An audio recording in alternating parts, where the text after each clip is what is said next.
ಇವತ್ತು ತಮ್ಮೆಲ್ಲರಿಗೂ ಗೊತ್ತಿರೋ ಹಾಗೆ ನಾವು ಇಲ್ಲಿ ಮುಲ್ಕಿ ಇಂಡಸ್ಟ್ರಿಯಲ್ ಏರಿಯಾದಲ್ಲಿ ಪ್ರತಿ ವರ್ಷ ರೀತಿ ಈ ವರ್ಷ ಕೂಡ ಕೋರ್ಟಿಂದ ನಾವು ಪರ್ಮಿಷನ್ ತೊಗೊಂಬಿಟ್ಟು ಕಳೆದ ವರ್ಷ ನಾವು ಬಹಳಷ್ಟು ಡ್ರಗ್ ಸೀಸ್ ಮಾಡಿದ್ದೀವಿ. ಆ ಸಂಬಂಧಪಟ್ಟ ಎಷ್ಟು ಡ್ರಗ್ಸ್ ನಾವು ಸೀಸ್ ಮಾಡಿದ್ದೀವಿ ಅದು ಇವತ್ತು ನಾವು ಡಿಸ್ಟ್ರಾಯ್ ಮಾಡ್ತಾ ಇದ್ದೀವಿ. ಈಗ ಸದ್ಯಕ್ಕೆ ನಮಗೆ ಕೋರ್ಟಿಂದ 37 ಪ್ರಕರಣದಲ್ಲಿ ಪರ್ಮಿಷನ್ ಸಿಕ್ಕಿದೆ. ಆ 37 ಪ್ರಕರಣದಲ್ಲಿ ಈಗ ನಾವು ಒಟ್ಟಾರೆ ಒಂದು 335 kg ಗಾಂಜಾ, 6.5 kg MDMA ಮತ್ತು 16 ಗ್ರಾಮ್ ಕೊಕೀನ್, ಒಟ್ಟಾರೆ ಒಂದು 6,80,00,000 ಬೆಲೆದು ಡ್ರಗ್ಸ್ ಇವತ್ತು ಡಿಸ್ಟ್ರಾಯ್ ಮಾಡ್ತಾ ಇದ್ದೀವಿ.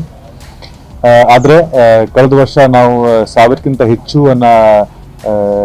ಡ್ರಗ್ಸ್ ಕೇಸಸ್ ಬುಕ್ ಮಾಡಿದ್ವಿ. ಅದರಲ್ಲಿ 88 ಪೆಡ್ಲಿಂಗ್ ಕೇಸಸ್ ಇತ್ತು, ಮಿಕ್ಕಿದ್ದು ಎಲ್ಲ ಕನ್ಸಂಪ್ಷನ್ ಕೇಸಸ್ ಇತ್ತು. ಸೊ ಆ 88ದಲ್ಲಿ ಕೂಡ ಸಾಕಷ್ಟು ಕೇಸಸ್ ಮತ್ತು 2023 ಕೆಲವು ಕೇಸಸ್ ಈಗಾಗಲೇ ಇದು ಕೋರ್ಟ್ದು ಪರ್ಮಿಷನ್ ಪ್ರಕ್ರಿಯೆಯಲ್ಲಿ ನಡೀತಾ ಉಂಟು. ಅದರಲ್ಲಿ 91 ಪ್ರಕರಣ ಈಗ ಇನ್ನೂ ಪರ್ಮಿಷನ್ ಬರೋದು ಬಾಕಿ ಇದೆ. ಸೊ ಇವತ್ತು ನಾವು ಏನು ಡಿಸ್ಟ್ರಾಯ್ ಮಾಡ್ತಾ ಇದೀವಿ ಅದು 2023 ಮತ್ತು 2024ದು 37 ಪ್ರಕರಣಗಳು.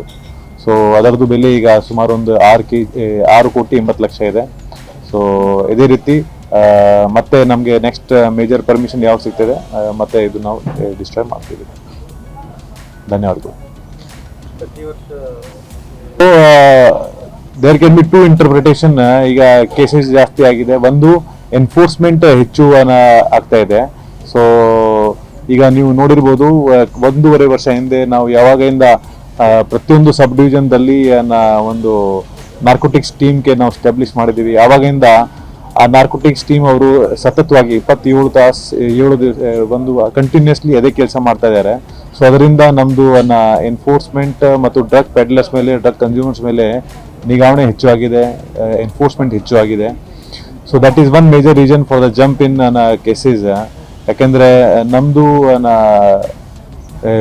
ಬಿಲೀಫ್ ಇದೆ that once we get the consumers ಇಂದ ಪೆಡ್ಲರ್ಸ್ಗೆ ಹಿಡಿದು ಸುಲಭ ಇದೆ. ಆ್ಯಂಡ್ ಇನ್ ಭಾಳಷ್ಟು ಪ್ರಕರಣದಲ್ಲಿ ನಾವು ಕನ್ಸ್ಯೂಮರ್ಸ್ ಮುಖಾಂತರ second R third layer peddler ತನಕ ಹೋಗಿದ್ದೀವಿ. ಸೊ ಅದರಿಂದ ಕಳೆದ ವರ್ಷ 2023ಕ್ಕಿಂತ ಹೆಚ್ಚು ಡಬಲ್ ಸೀಜರ್ಸ್ ಇತ್ತು. ಅದು ಬೆಲೆ ವೈಸ್ ಕೂಡ ನಾವು ಅತಿ ಹೆಚ್ಚು ಇದು ಸೀಜರ್ ಮಾಡಿದ್ದೀವಿ.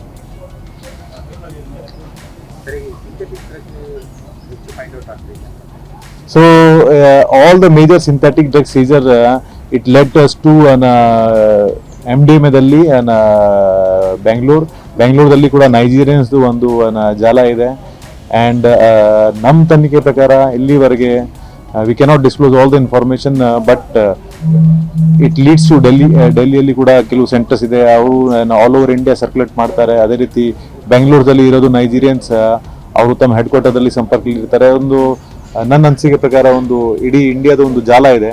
ಆ್ಯಂಡ್ ಭಾಳಷ್ಟು ಜನ ಇಲ್ಲಿ ಟೂರಿಸ್ಟ್ ವೀಸಲ್ಲಿ ಬಂದು ವೀಸಾ ಎಕ್ಸ್ಪೈರಿ ಆದ ನಂತರ ಕೂಡ ಇಲ್ಲಿ ಉಳಿದ್ಬಿಟ್ಟು ಇದೇ ಕೆಲಸ ಈಗ ನೈಜೀರಿಯನ್ಸ್ ಮಾಡ್ತಾ ಇದ್ದಾರೆ. ಅದರಿಂದ ಈ MDMA ಪ್ರಕರಣ ಸ್ವಲ್ಪ ಹೆಚ್ಚು ಪ್ರಮಾಣದಲ್ಲಿ ಕೂಡ.